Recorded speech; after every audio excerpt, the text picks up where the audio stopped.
thee to a summer's day, thou art more lovely and more temperate. Rough winds do shake the darling buds of May, and summer's days hath all too short a date. Sometime too hot the eye of the heaven shines, and often is his gold complexion dimmed.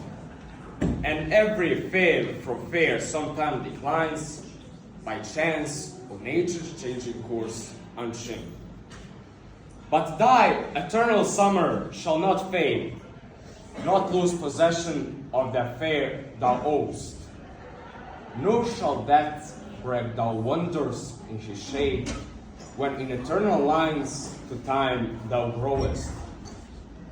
So long as men can breathe or eyes can see, so long lives this, and this gives life to thee.